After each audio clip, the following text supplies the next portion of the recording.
playoff football, Rotogrinders, NFL pre-lock crunch time show, whatever it's called here. I'm not even sure, but it's the championship Sunday here, and we are back. Justin Carlucci here alongside a Christy Tuttle and Eli producing this thing for us. Christy, how's it going? How are you? Hey, it's going good. It's kind of hard to believe we're at the end here with the last two game slate and been doing this all year with you guys. So hopefully we can find a couple more gems here today for the Yeah, group. it's been a great season. Appreciate all of your insight and input. And same goes for you, Mr. Tuttle. I'm not gonna fumble the bag here, but about 20 minutes ago, you said, I don't know what I'm gonna do today, or maybe it was less time than that. So you're running out of time, Tuttle. Let's talk through this thing, man. How are you? I'm good. Yeah, I'm hoping you guys can convince me one way or the other. We were kind of talking just before we went on that, like, from a game theory perspective, and I'm only playing tournaments today. From a game theory perspective, it seems fairly obvious, where the chalk's going to line up, and probably should just stack the late game more or less. But it's so hard to pull the trigger on that. It's so hard to see that game outscoring the first game, and there are paths for it to happen, but they're small paths. they're hard to travel. So yeah, as of now, I'm stacked on the early game, just like you guys are. It sounds like, but it'll be interesting to see where ownership initially or finally ends up landing, I guess. Yeah, football is just a different beast, and there's 10 angles to every argument. We deal with such a small sample size every season because there are so many things constantly changing. I mean, you play MLB and we're in game 100, right? So you have 100 hitting profiles to look at, big sample size here.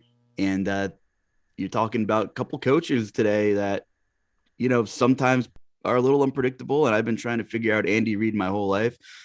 Still trying to figure out Mike Shanahan, and he's long retired. So, it's going to be interesting. We have a crowded backfield in Kansas City now, and that'll be a hot talking point, I'm sure. I guess we're probably better served just going game by game and then kind of doing a little roundup, I guess, right? I mean, let's just jump into the early game first. This is Tuttle, you talked a little game theory, so get it off your chest and talk to me about what the right move would be, but I'm not doing that myself. The right move. Yeah, I mean the right move.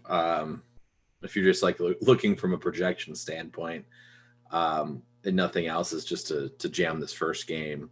And I think you'll see a lot of lineups go that way. And so from like a game theory perspective, the right move then would be to try to find as minimal exposure to this first game as possible, and then kind of load up on the second game. And if you're doing that, you really do have to find a way to tell a story with your lineups on how one of these teams wins without all the ancillary pieces going off. And for me, the answer to that is Clyde Edwards-Helaire scores a couple touchdowns.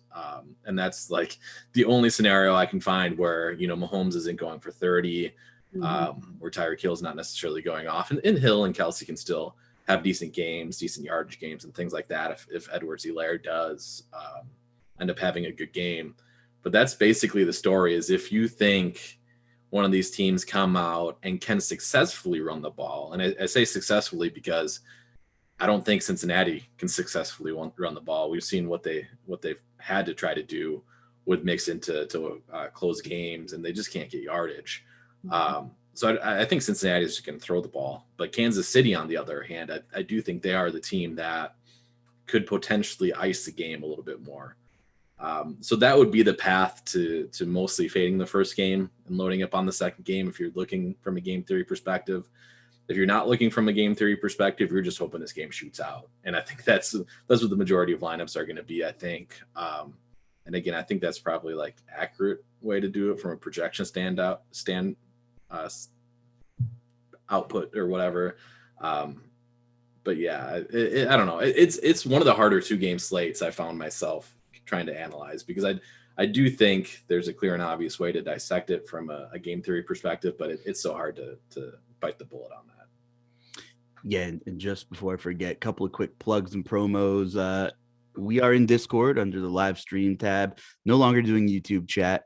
So check out Discord, pop in, ask us some questions, come in and say hi, hang out before kickoff at 3 Eastern. The New York sports betting launch is here. It's been here for a little bit now. It's officially live in New York. Use promo code Grinders for a risk-free bet up to $1,000. Find a full list of sportsbook offers at the link in the description, or simply go to Rotogrinders homepage and check out the sports betting tab. You can find a list of all the sports books available, a whole bunch of other stuff, promo codes and bonus codes over there. Over there on BetMGM, Grinders, bet $10 to get $200 instantly on BetMGM if your team scores a touchdown.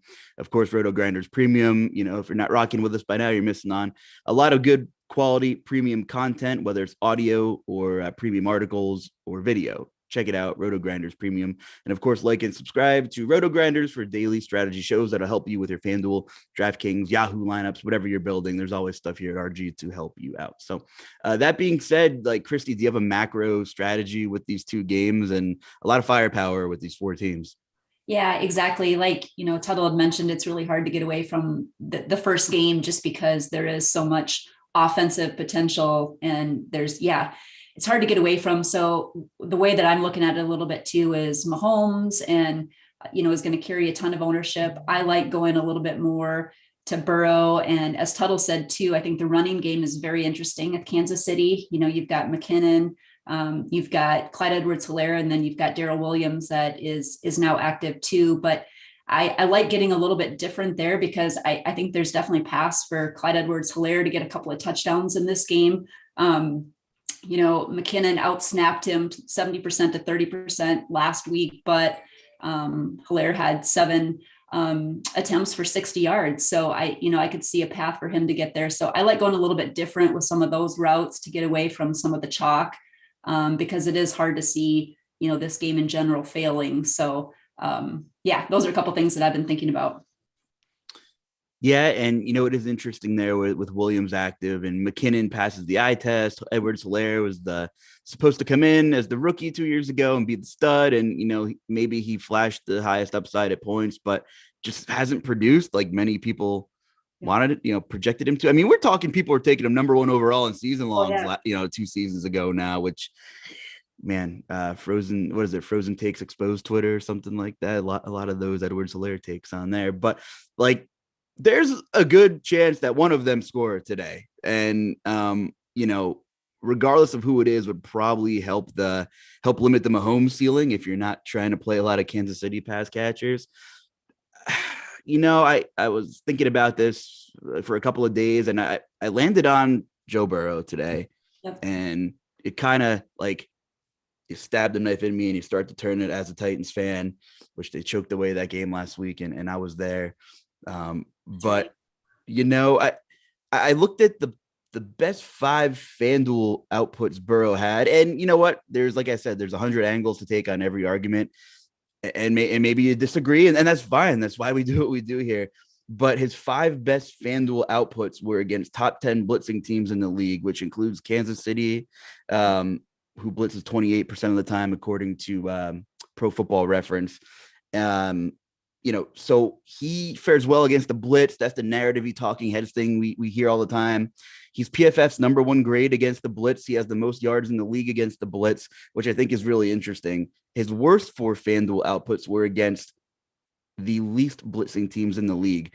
Twice against the Raiders, who blitzed 12%, according to Pro Football Reference. And we saw one in the playoffs where, he was pedestrian, but it's okay, how don't you carve up the Raiders once? Right? Just once. Maybe there's something to it. The Raiders were able to send 4 and get home enough, I suppose, that's their philosophy. Tennessee last week, they couldn't get Mixon going. The Titans wasted 9 sacks. I'm just crushing my soul again here talking about this. But it seems like when Burrow goes, and this is just my take, when Burrow has faced teams that send 4 and are able to drop in coverage, it struggles, and it kind of matches up there. So it was Las Vegas twice, the Tennessee once, and the other team in that sample size is Cleveland, who also doesn't blitz a lot. They're able to get home enough with that front 4 they have there. So I am kind of interested in Burrow. I was at least looking on FanDuel, and I could do a lot with that, the savings between Burrow and Mahomes. And of course, I'm playing more of the Kansas City run game if I'm not playing Mahomes. So That's the story I'm trying to tell a little bit. Whether it works out, I don't know. But after finding that little potential correlation, I'm okay. If it doesn't work, it doesn't work. The easiest argument to that is they're young and it's Arrowhead, right? So that is like, well, you don't feel great about it. But Burrow's been great. It's true. When he gets blitzed, he's been fantastic. And he has plenty of pass catchers at his disposal too. Jamar Chase has been incredible. I think Uzoma is super interesting on this slate because it's filled with Kelsey and Tyler Higbee and Kittle. But CJ's had some big games. I don't know. What are your thoughts on Burrow, Christy? Do you have a take on him? Well, I do. It sounds like we maybe approached it similarly this week because I like Burrow too, and I have him in my main lineup right now. And I do like CJ Uzuma too. I think, especially on FanDuel. I mean, I think when you're looking at some of the double tight end builds with like Kelsey, Kittle stands out because he's so cheap. And so naturally getting Higbee or Uzuma in there is going to make you a little bit different. So I certainly like that. And I agree. I mean, Burrow's been fantastic. We saw what he did against Kansas City a few weeks back. He's got so many weapons at his disposal that I like going that route. And then, like you said, I think if there's a way that Mahomes fails, it's because maybe McKinnon and Clyde Edwards-Helaire are getting a couple of those touchdowns in there. So that's kind of the story that I've kind of put out there. And I really like getting exposure to both Tyreek and Jamar Chase this week. I don't want to leave either one of those guys out of my lineup. They both have explosive potential. We saw what Chase did. He put up over 50 fantasy points just a few weeks back. Tyreek, I mean, it just takes one play for him to meet value, and he can do that a couple times over. So I like that option too. And again, I think there are paths to get different, like you said, just by going with CJ or some of those other, or Higbee or some of those other guys that are a little bit lower owned. I know things don't exactly transition from week to week in this league. If that was the case, NFL DFS would be a lot easier. But I think Tennessee almost averaged 7 yards a play, just had 3 terrible turnovers. We saw what AJ Brown did, won a couple of deep balls. And I'm just thinking, man, I wonder how they're going to play Tyreek Hill on Cincinnati. I don't know. Tuttle, like, what's your Bengals take here? And, you mentioned Mixon. It sounded like you weren't, thrilled about Mixon, but, talk to me about Cincinnati. Yeah, I will say Mixon's involved enough as a pass catcher now. That he definitely has a decent floor. And if he scores a touchdown, very good chance he ends up in optimal lineups just because of, it's a 2-game slate. So not a ton going on overall at the running back position. I will say, so like the you were mentioning Kansas City blitzing. So it'll be interesting because I think that what you're referencing is almost more of a how terrible Cincinnati is on the offensive line stat, because I think regardless, Burrow's going to get pressured. And so he probably succeeds because they're bringing one more guy in, one less guy in coverage, and he's able to pick that apart a little bit, which is why he struggles, when teams are able to get pressure on him with only a 4-man rush, which is a decent amount, then he struggles a lot more. So it will actually be interesting. I think it's more of, will the Chiefs correct that, from the last time they played? Will they drop more men in coverage? Will they just try to pressure with 4 men? So I do think some of that's in play there. Basically Steve Spagnuolo, the defensive coordinator for the Chiefs. Do you think he's smart enough to adjust? They didn't make the adjustment at half apparently of last game because he didn't work out and he got torn apart. But do they make an adjustment? What do those adjustments look like? Is he going to send more attention to Jamar Chase in the secondary? They got absolutely torched by Jamar Chase. One of the bigger games you'll ever see, 266 total yards, 3 touchdowns. What does that mean for everybody else, right? So it's a 2-game slate. So you run through so many different scenarios in your head. And in my head, I'm just wishing that some of these Cincinnati receivers were priced a little bit more expensive because it's so hard to pass on these guys at their price tags, like Jamar Chase at 6,700. Yes, I do think they should send more pressure or give him more attention.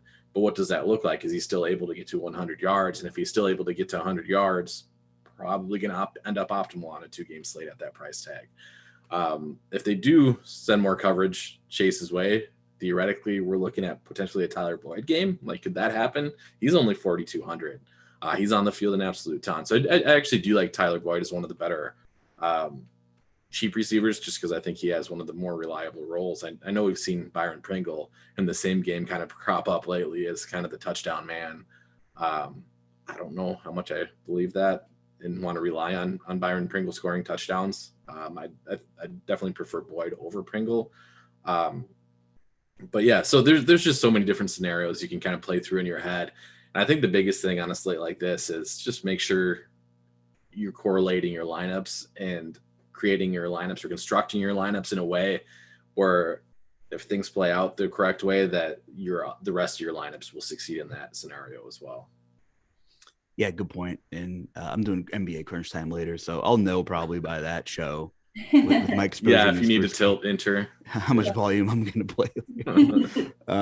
Yeah, Pringle's volume has I agree. I'm not like, wow, he's the touchdown guy now. But he's clearly been more involved or trusted. Like, seems like the Mecole Hardman thing, they're willing to let go a little bit more than they were in the beginning of the season. And for a while, it was kind of Demarcus Robinson, but he hasn't really pushed the needle either. But, it could be any of these guys at their value, So I'm just kind of game stacking, running it back, probably overstacking because that's the way I roll in small slates. And, if it kills me, it kills me. Yeah, so be it. Yeah, I mean, we did talk a little bit about Tyreek and Kansas City and the run game. Yeah, I don't know. I mean, like, are you guys favoring the shootout vibe here? Do you think Vegas is fairly accurate here? Is that the card you guys are playing? Yeah, personally, again, I almost want to not do it, but then you go and see, how the lines move throughout the week. And the line's heading in different directions for these games. It's just continuing to shoot up for Cincinnati and Kansas City, and then continue to grind on down for San Francisco and the Rams. And it makes sense. Like, if you just look at the quality of defenses in the two games, the later game definitely has the better overall defense. And also, I think they're going to grind it out a bit more as well. So yeah, I mean, I lean towards a shootout in the early game, but I do think there are certainly benefits of playing it the opposite if you're really trying to get into like the muck and mire of game theory. Yeah. Christy, are you favoring kind of the shootout in the first one, however it happens somewhere? Yeah. It's really hard to get away from that. And so I kind of prefer just to find some other plays and take a stand on that might be a little bit under-owned, just because I think there is such a strong propensity to see that game do what Vegas thinks it will. Okay.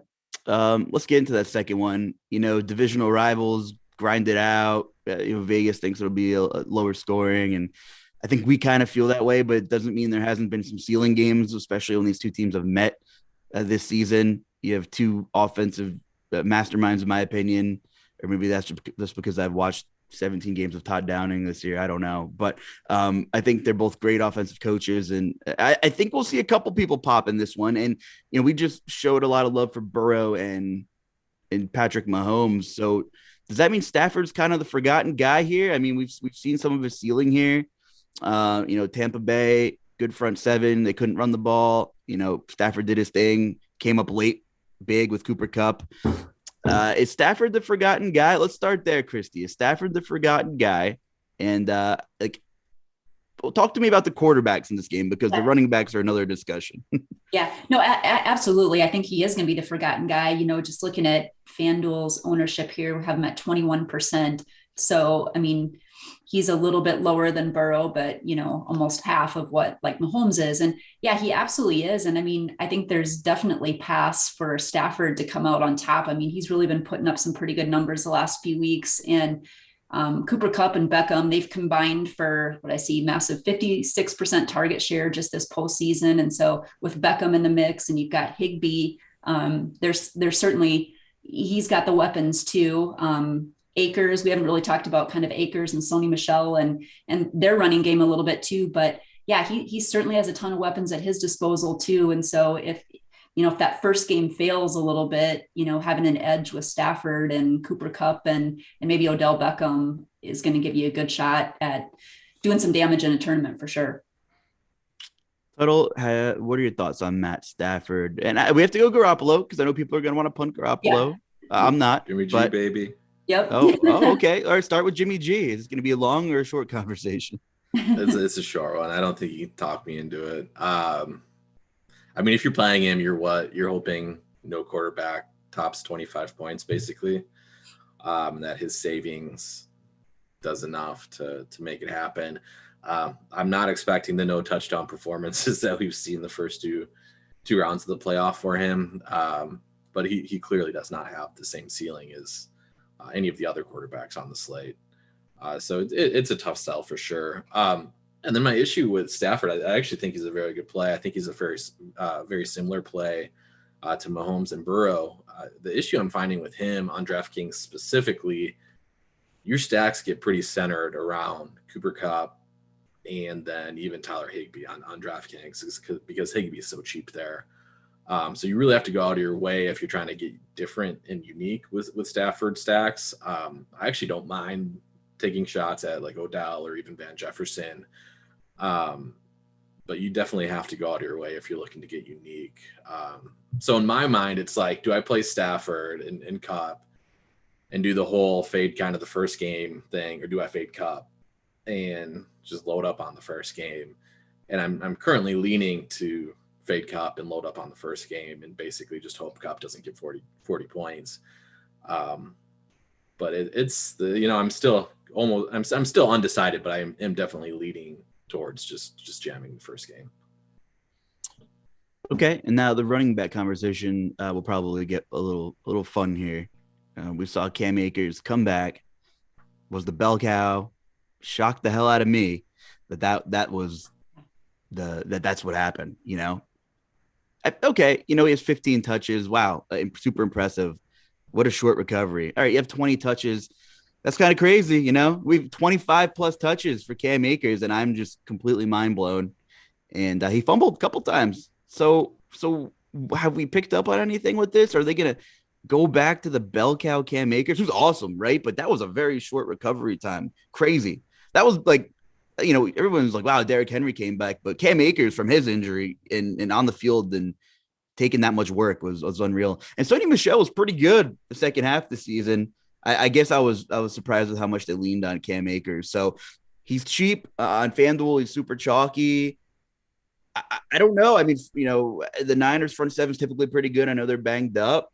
I have a tough time buying into Cam Akers. Great price, and I get it. But for tournaments, I'm having trouble landing on him. Christy, what are your thoughts on the backfield and Cam Akers today? Yeah, no, I'm with you on that too, because yes, he is going to be very popular, and see, I was just going to see where he shakes out. Yeah, he's 50. Let's see, 51% ownership we have him at, and I get it. Yeah, his price is good. He did have a couple of costly fumbles, which was really interesting, but I mean, he dominated the backfield. He played on 81% of the snaps, handled 24 of the 25 carries. So, I could certainly see, some conversation of, does Sony Michel get back in the mix? I don't know, but I'm not quite as high on Cam Akers as maybe the field. I get it for cash and things like that if you're playing cash, but for tournaments, for me, not so much. McKinnon, especially like if looking at FanDuel, they're the same price. I certainly would rather take more of a shot on McKinnon than Akers, but again, if he gets all those touches, it's hard not to like him too, and because of his price. So yeah, I mean, I think that's going to be an interesting call and could make or break the slate for sure. Puddle, Cam Akers, Sony Michel, neither. What are your thoughts here? I do like Cam, but I think if you are doing the fade, I think it's neither, as opposed to going Sony for leverage. I think the better play is just to not play either Rams running back and hope that they just don't produce on the ground, which seems completely reasonable take. I just don't think you would have seen him thrust into the work as quickly as he was if he wasn't third guy. I know he had the 2 fumbles last week, but I think it's pretty clear he's the guy they want. He's the better pass catching back. We forget, other than a few weeks that Sony Michel had, with the Rams, he had a couple good rushing weeks, but they were not quick to get him any work either. Like Darrell Henderson was looking as a pretty average running back for most of the season, and they still had no interest in getting Sony Michel a larger workload until Henderson got a little bit more banged up. So I do think Akers is the guy they want back there. Is he a reasonable fade? For sure. I mean, you could see something similar to last week where, he gets a lot of work and still doesn't produce enough to end up in optimal lineups. I will say, like, I do think he'll be on the field a lot. I think he's the guy that's going to be on there or in the backfield for pass catching situations as well. So if they find themselves playing from behind, I think he's the more valuable running back in that sense too. So I like Akers. I'll be playing Akers, but I do think he's a reasonable fade. All right, let's talk about the receivers and tight ends in this game, and then we will talk about some cash plays before we take some questions. It's a great tournament day, though. Go play some tournaments. Yeah, wide receivers. Okay, so we have San Fran, typically fairly low volume attack this season. They want to try to run the ball, run some play action. We know who Jimmy Garoppolo is. But they have some guys who, much like A.J. Brown and my Titans over there, are great yak guys, incredible. Debo's playing multiple positions. We saw his stock rise. He was getting touchdown equity in other ways that we didn't expect the first month or two of the season. And Eli Mitchell, talk about bell cow. I mean, what a weird – from July when it was Mostert and he went down, and then Trey Sermon was in the doghouse, and apparently they just don't like him. And here we are with Eli Mitchell, and he's been pretty good this season. So, and Brandon Ayuk's really come on too. Talk about guys being in the doghouse earlier this season, couldn't get on the field. We need a hard knocks on the Niners, I think, because I have questions. I just want to see the answers. So, Christy, we'll start with San Fran. Talk to me about Ayuk. He seems like a decent value. The public kind of likes him. And, Debo's going to carry a lot of ownership too. Compared to a guy like Tyreek, he might get a little less volume, but he's found other ways to get there in that kind of tier of upside. So what are you doing with these San Fran guys today? Yeah, absolutely. I think Ayuk is interesting. And I mean, he put up a 0 last week. So it'll be interesting to see ownership wise what that looks like. But I think he's a very interesting GPP play. Debo, I obviously love, like you mentioned. I mean, they use him in so many ways. I mean, he's rushing, he's catching passes, even throwing touchdowns. So obviously he's great, but I do think Brandon Ayuk is interesting. The guy that I think too at pretty much minimum price on DraftKings is Jennings. And I think he's a decent GPP flyer. I mean, he's shown a little bit of upside and can certainly catch a touchdown. And so on slates like this, looking to get a little bit different, I certainly don't mind going to a guy like him. Kittle, I think will be a lot more popular on FanDuel because of his price. I think on, DraftKings, there's a couple other tight ends we talked about with Uzuma and Higbee that are a little bit cheaper there. But I think Ayuk is super interesting as a tournament play today. I like his price and gives your lineup just a little bit different mix and gets you away from guys like Tyler Boyd and maybe even Byron Pringle that are kind of in that same price range. It's been a while since George Kittle had a game. Are we just going to keep chasing his ceiling until it's 2023? What's happening here with George Kittle, and what's your best story to tell here with him? I'm going back to him today. He was close to catching a touchdown last week or a big pass last week too, where he could have broken for a touchdown. Haven't fully given up on him yet, and his price has come down. So I like the builds with him in it today, and I think we could see a big game from him. Certainly do. Okay, Tuttle, San Francisco pass catchers. The floor is yours. Yeah, so if you're talking yourself into Kittle, I think the biggest thing for me would be like a lineup construction thing where I'm probably going out of my way to not play him with Debo. I think that's some of the issue right there, is that they're just such a low volume passing attack. I know Debo gets plenty of work on the ground now too, and there's ways that they could theoretically both hit, but Debo's not cheap anymore. Kittle hasn't shown a ton of upside. I think for Kittle to hit his upside, he's probably going to have to steal those Debo carries and Debo touches. So I think that would be my biggest takeaway, is to probably try to actively avoid playing Kittle and Debo together. If you're doing that, like Kittle's actually showing up as a decent FanDuel option too, or DraftKings. Chrissy already talked about FanDuel, but he's showing up as a decent DK option too, just from a projection standpoint. So I think he's a fine tournament option. I would not go there if you're playing cash games. Wanted to also mention, Christy mentioned Juwan Jennings. So completely under the radar, and I had to talk to our projections team, is the fact that Mohamed Sanu is probably going to be active for this game, just out of left field, completely random, activated off IR 3 days ago. As of this morning, like ourselves, the Blitz, some other industry-wide projections didn't even have Sanu with a projection. We got him up there with a projection now, and I don't think he's going to do anything. I think Juwan Jennings is probably still going to play ahead of him. So I think there's still plenty of merit to what Christy was saying in terms of playing Juwan Jennings. But if you're looking for just some random min price crapper to, completely mix up your lineup construction and hope that he has some trick play equity or something, because he does, he's Mo Sanu. Mo Sanu might see the field today. And that it's much more relevant for if you're looking to bet unders.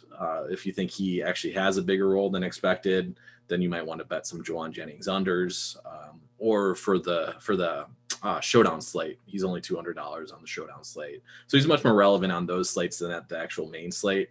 But I had noticed that. I was like, yeah, he's not even getting a projection anywhere, and I think it's likely he's going to be active. You'll have to keep an eye out for those inactives list, but he could be somebody that gets on the field for 10-15 snaps, and if he randomly scores the touchdown, you're looking like it's not very common you can actually get a player that's going to be 1% owned that's going to see the field on a 2-game slate, but that's actually something you might be getting with Mohamed Sanu this week.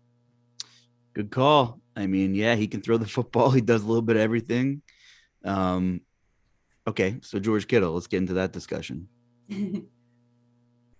Yeah, again, my only take there is you just don't play him with Debo. Oh, yeah. Sorry, I was zoned out there for a second. No, you're good. Is it just the low volume thing why he hasn't been it's been over a month, right? Since we've seen any kind of tight end one upside. But, it'd be a difference. He's carrying a ton of ownership because his price is down, like you were saying. But on a normal slate, if this was 12 games, it'd be like, well, maybe we'll get him at lower ownership and take advantage of that. So does the ownership factor in at all with your take on him at all today? Yeah, I guess it can, because again, like I said, he's projecting still fairly well just because of who he has been. And also to be fair, he dropped a 70-yard touchdown last week. So if we're just looking at game logs, like he had a chance for a huge game last week. But I don't know. He's so hard to tell, because you're right. Like you would feel like at this ownership or this projected ownership, it should be a fade, right? But it's really hard to just come out and say that with somebody like George Kittle, and especially where he's priced now, like one touchdown, 30 yards in one touchdown might just be enough at his current price tag. So no, I can't recommend fading him, but I will admit he's a pretty scary play. All right. I guess top cash plays, Christy, there's obviously 2 games, ton of ownership everywhere. Yeah. If you had to prioritize one player on this slate, I guess let's do one running back and one receiver. Yeah. Who would they be? Yeah, I was kind of looking at that too. I think for running back, there's 2 guys I'm kind of looking at. I'd probably say Mixon is up there. Mixon and Akers are probably 2 guys to look at for cash game options. I think for quarterback, I think Mahomes is definitely the cash game play. As far as receivers, I think Higgins, point per dollar makes a very, very good play. And then I think, at tight end, I want to do everything I can to get Kelsey in my lineups for cash as well. Okay. Tuttle, do you have similar thoughts or anything different? Similar thoughts. Not much to add there in terms of cash game. The running backs are the people she mentioned. So yeah, not much to add. All right. We'll get to some questions in the chat momentarily here as I am exporting my lineups for the last time this season, probably. I still don't know what the right move is, man. I still don't. I have a lineup in, but I have no idea what to do. All right. What's up, Carolina guy? Carolina guy's in the chat. Let's talk Kyle. You check the Swiss Army knife of Swiss Army knives. Is he finding your player pool, Christy? I don't have him in my player pool this week, no. Although it was interesting when I just kind of ran 150 lineups to see. He entered a couple of them for sure. So, but he's not in any of my builds this week. Okay. Use check. Does that help your thought process here, Tuttle, or is it just It does cloudying not.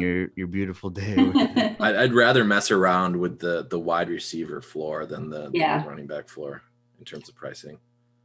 Okay. Let's see here.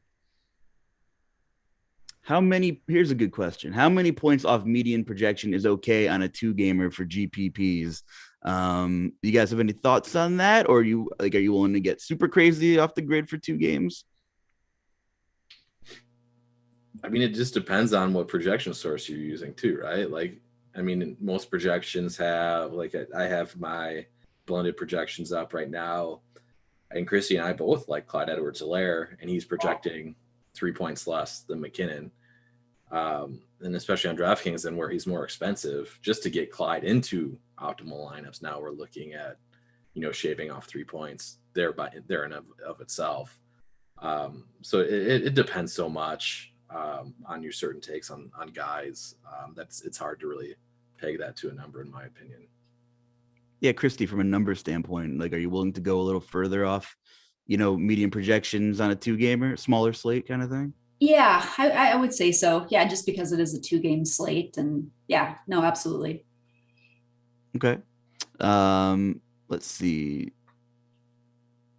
I think it'll be kind of interesting to see too, Cooper Kupp. I was just looking, we have him at, the highest owned receiver, but he's really hard to get in your builds, especially if you're going heavy on that first game. So I'm going to be kind of curious to see how that all shakes out. I don't know what you guys' thoughts are, but I mean, he's still Cooper Kupp, but it feels like he could come in a little bit lower owned because of his price point and because of that first game. Yeah, I totally agree because I mean, I have a ton of Bengals in my player pool. And I know we talked about Byron Pringle. I like the volume. I think he could catch a touchdown. I'm not banking on it, but outside of like Akers, there's not a ton of supposed high volume guys. Like Williams active kind of mucks things up a little bit now, right? Because I was okay with just having a lot of Edwards-Helaire and McKinnon and just correlating my lineups appropriately. But now I just don't know. So now that kind of sucks. It takes a little value hit there, but it makes it more interesting for sure. So what are you scared of with that? Like with Williams active, right? with Williams active, right? That's more of a McKinnon thing than CEH. You would think. You'd think. I don't know. I don't trust Andy Reid, man. They just have. I mean, but when CEH has been healthy, they just have not shown like a desire, I don't think, to give Darrell Williams early down work.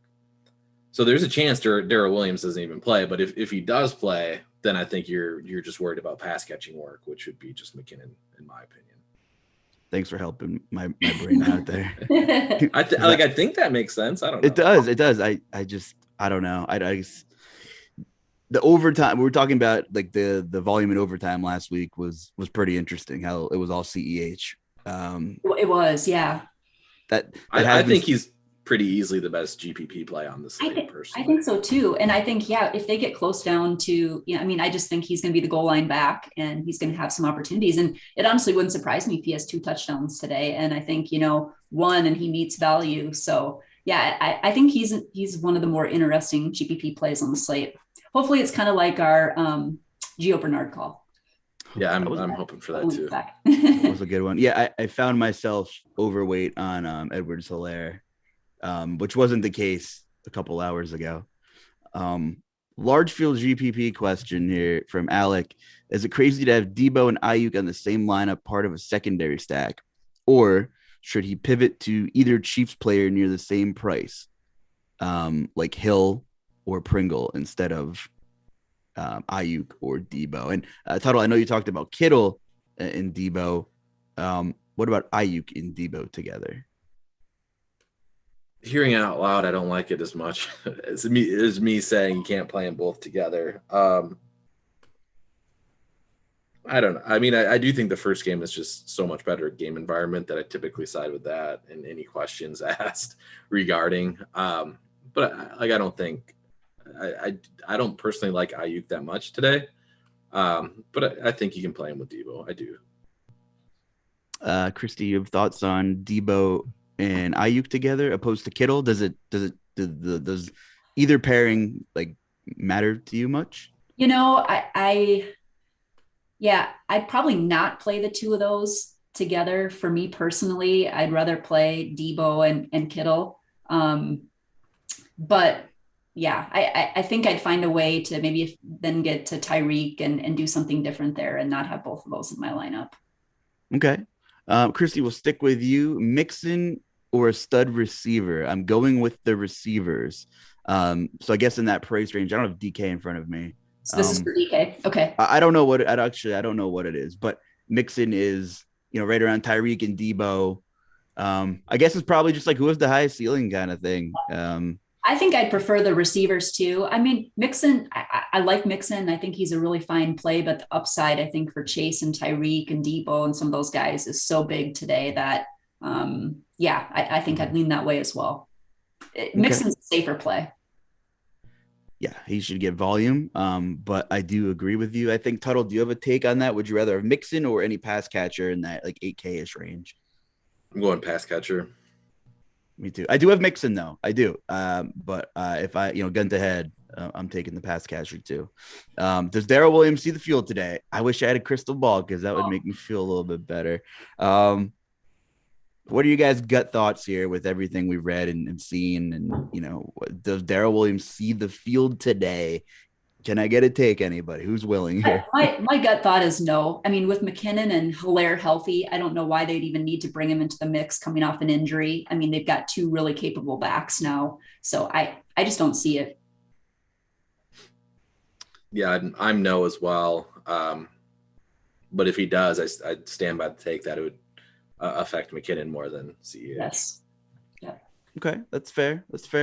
257 Eastern, guys. Make sure you're hitting save on your lineups if you're tinkering around here.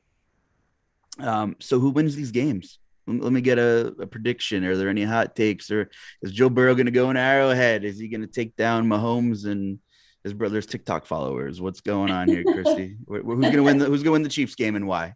I think it's going to be a good game, but I do think the Chiefs come out on top of this. I mean, I think it's going to be a great one, and maybe closer than people expect. So I'm going to go Chiefs on this one.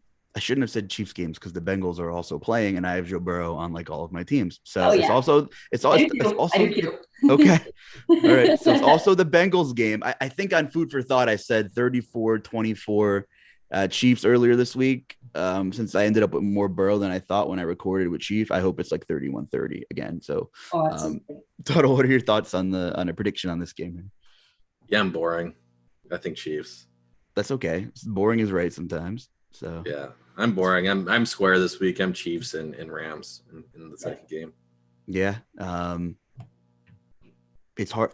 I used to cover a lot of high school football for my job, and they'd play a lot of interconference games, and they'd tell me the same thing every week or every playoff season. It's so hard to beat a team 3 times, the good old coach speak here.